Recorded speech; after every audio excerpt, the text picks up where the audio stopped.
So, ayan guys, yung ating ingredients para sa ating kare-karing gulay lang. Meron tayo itong bagoong. Iluluto muna natin yan. Igigisa muna natin. So, ayan, meron akong pechay, talong, and sitaw. At yung ating peanut butter.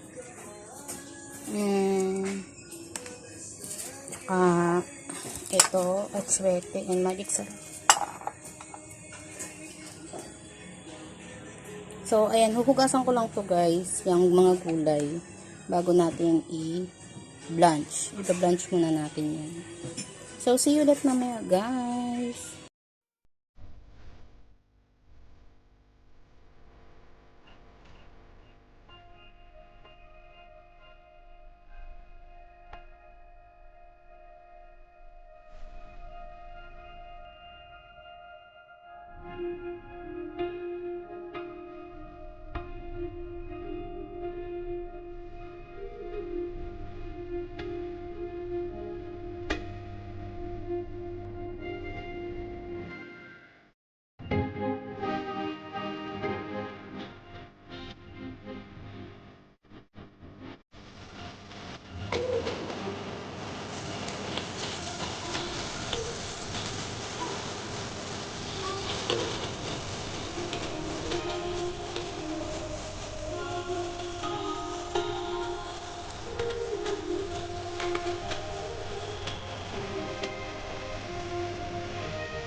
At sweet. Tumalsik. Ganda ang lasa. Tumukusok kasi siya. Tapos ng sibuyas.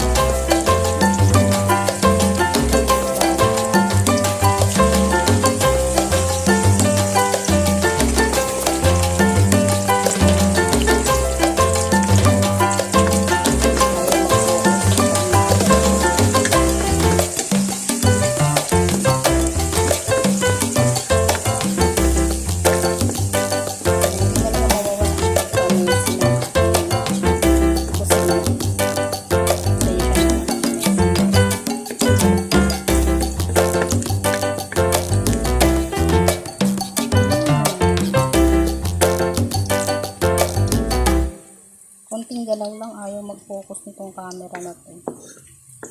Ayaw nang nagalaw ako. So, mamaya na ulit guys. Ilagay ko muna yung peanut butter. So, ayan, naglagay na ako ng peanut butter. Konting ano lang yan, ito toast lang natin sa mantika ng atsete. Ayan.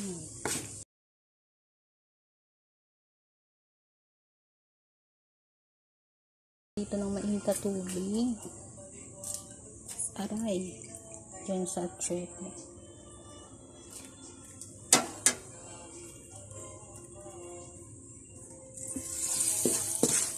So, ayan na siya. So, wait lang guys ha. Stop ko lang. Kasi kailangan to hinahalo ng hinahalo para hindi siya mag-dikit. So, mamaya na ulit.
Sarap na siya guys. Tamang-tama lang siya. So wait lang guys ha. Ano ko lang kasi baka matuyuan siya. So lalagay ko muna yung gulay.